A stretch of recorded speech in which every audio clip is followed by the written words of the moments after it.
Biden says hate will not prevail after meeting with victims' families in Buffalo. Washington. President Biden on Tuesday issued a forceful condemnation of the hateful and perverse ideology that he warned has seeped into the mainstream, calling the white supremacist views espoused by the suspected gunman who killed 10 people and wounded 3 more in a racially motivated massacre in Buffalo, New York, a poison. In remarks to elected officials, first responders and the victims' families, Mr. Biden said the nation must not remain silent in the face of racist conspiracy theories, as doing so is complicity. What happened here is simple and straightforward: terrorism. Terrorism. Domestic terrorism, Mr. Biden said. What happened here is simple and straightforward: terrorism. Terrorism. Domestic terrorism. The president, joined on stage by First Lady Dr. Jill Biden, called on Americans to reject the lie. "I condemn those who spread the lie for power, political gain and for profit," he said. Mr. Biden recalled chants of "You will not replace us" from white nationalists who protested in Charlottesville, Virginia, in 2017, and lamented that evil has come to "You will not replace us" across the nation. "White supremacy is a poison. It's a poison, it really is, running through our body politic," he said. "White supremacy is a poison. It's a poison, it really is, running through our body politic."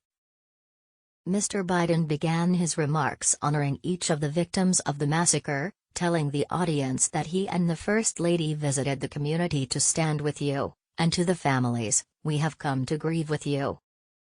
"It speaks to the bigger story of who we are as Americans, a great nation, because we're good people," Mr. Biden said. "It speaks to the bigger story of who we are as Americans, a great nation, because we're good people." Joined on the trip to Buffalo by Senate Majority Leader Chuck Schumer and Senator Kirsten Gillibrand, both Democratic senators from New York, the President and First Lady visited a memorial outside the Tops grocery store where the shooting occurred, laying a bouquet of flowers and paying respects to the victims. They also met privately with the families of the shooting before Mr. Biden spoke to the audience of elected officials and community leaders. Police believe 18-year-old Peyton Gendron drove more than 200 miles from his home in Conklin, New York, to the Tops Family Markets store in a predominantly black neighborhood in Buffalo with the intent of killing as many African American people as he could. Wearing military-style camouflage and protective gear, and armed with a semi-automatic rifle, officials say he killed 10 people in the attack Saturday and wounded 3 more. 11 of the 13 victims were black.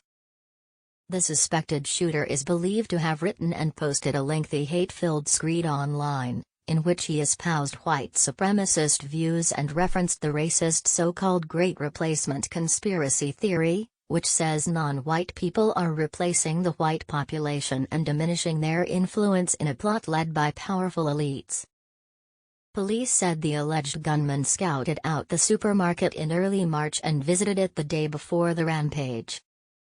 Democrats have said the racially motivated shooting highlighted how extremist views have migrated into the mainstream, which Schumer attributed to Fox News and host Tucker Carlson. "Every single media pundit, every single elected politician, and indeed every single voice of influence in this country, should band together to stomp views like replacement theory out of existence," Schumer said in remarks on the Senate floor on Monday. "Every single media pundit, every single elected politician, and indeed every single voice of influence in this country, should band together to stomp views like replacement theory out of existence." The New York Democrat on Tuesday sent a letter to top executives at Fox News, including Chairman Rupert Murdoch, urging them to immediately cease the reckless amplification of the so-called Great Replacement theory on your network's broadcasts. "For years, these types of beliefs have existed at the fringes of American life," Schumer wrote. "However, this pernicious theory, which has no basis in fact, has been injected into the mainstream thanks in large part to a dangerous level of amplification by your network and its anchors." GOP Representative Liz Cheney of Wyoming criticized House Republican leadership on Monday, saying in a tweet it has enabled white nationalism, white supremacy, and anti-Semitism. History has taught us that what begins with words ends in far worse. GOP leaders must renounce and reject these views and those who hold them, she said. In addition to highlighting the racist motivations behind the attack, Mr. Biden also advocated for more stringent gun laws, including an assault weapons ban, and said the nation can address the relentless exploitation of the Internet to recruit and mobilize terrorism.